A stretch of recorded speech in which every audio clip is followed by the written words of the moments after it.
My name is Randy Moore. I'm from Marlboro County, South Carolina. Attended Virginia State University, where I played on a football team, on a clothing store with two of my brothers. I also own a clothing line, and I'm a co-owner of a mental health agency in the local area. I'm from a small country town, so Richmond to me is a place of opportunity. My view of Richmond is, I think that when I look at how much I succeeded in life, Richmond is one of the places that allowed me to be able to do so as far with networking, resources, as well as having the opportunity to brush shoulders with people and creators in order to produce some of the things that I stated above. I've always been a creator, always been creative, but when I began to think entrepreneurship is really after meeting my brother Jordan Davis, aka J.O. Met him at Virginia State where he had a brand called Six Society Clothing. I became part of AYP, which is Arrogant Young People, where we actually promoted positivity through being ourselves. And in school, we just created a team of young leaders who went out and was community activists, supporters, mentors. And I think it was at that point where the ideal of a clothing line began. When I first started, I just was throwing ideas against the wall. I knew that I got a positive brand because my brand is an acronym, stands for Self-Wisdom Allows General Growth. So I knew I wanted to keep it positive. I just thought that was a way to keep it more promotable for what I needed to be for. It's about the community. With the top floor, we have clothing, community, and culture. That's the three things that we preach.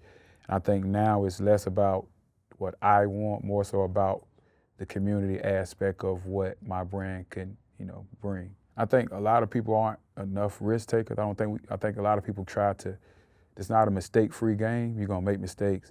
You're gonna lose money. You're gonna create things that's not gonna sell. Don't be afraid of that journey. Take your journey, your path. Don't try to recreate another person's, path. A lot of the things that I've done in the past, I've made a lot of mistakes, but I've took pride in doing so because they each taught me things I needed to know about my journey, which sharpened my own personal craft in my own way. And I think that that's something that I would pass on to the next generation or the next youth or creators, just to take risks. You'll never know. I'm 36 years old and I don't regret much because I took the opportunity. I found out what things were. I didn't sit on the back porch and twiddle my thumbs and, wish how things were. So when I grow old in my 60s, I won't have a lot of regrets because I tried. And I know that I gave life my best opportunity and I, took the risk. Richmond provides opportunity. My view of it, because I'm from a small country town that has 2 stoplights. So, the tall buildings, the conversations here is different. There are dreamers here. People believe, people think that they can do things. I didn't really have that where I was from. People just, I think the goal there was to work at a mill. In Richmond, to be able to collaborate, I think they changed the view of the concept of feeling like you have to work in this area, focus on this said thing, and not connect with these people over here that's doing this.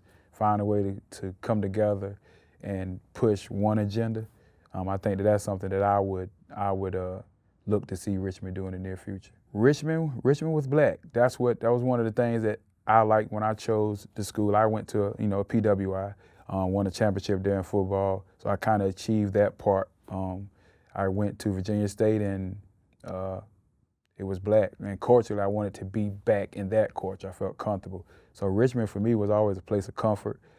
It reminded me a little bit of home, but it had way more opportunities. Given the opportunity and the resources to the movers and shakers, to the people who actually getting the job done, the people who actually care, the people who actually have the ability to make the change on the ground level in Richmond. We're in the community. Like I said, when I first started, when we first started rather, our mindset was closed. We did that through the community. I think now we're in the community. We give away a lot of clothes. We take pride in doing so. It's a lot of things that we do, pay for, fun, that we don't ever promote because we're doing it for the right reasons. It's about the kids. They actually, my business partners, birthed that in me. Giving the opportunity to the people, to the movers and shakers, the ones who actually have the relationship with the community. I think that's something that I would, recommend, to be able to give that opportunity, the resources and the ability to really create the change, because the opportunity is here, but the right people have to have that opportunity. in your daily life, you can only focus on so much. So just the news stations, just bringing attention to everything that's going on from an artistic category, whether that be a segment in the news every day or every week, whether that's things of this magnitude where you all invited us up. We appreciate that opportunity. Just treading more light and giving people who are focused on their craft the opportunity to present that to the masses. You can follow us on IG at thetopfloor_VA. You can contact us at our store, 804-912-1166. Feel free to catch us in the community anytime you see us. We're welcome, and we feel obligated to push the community forward. So anytime you have the ability to reach out to us, do so.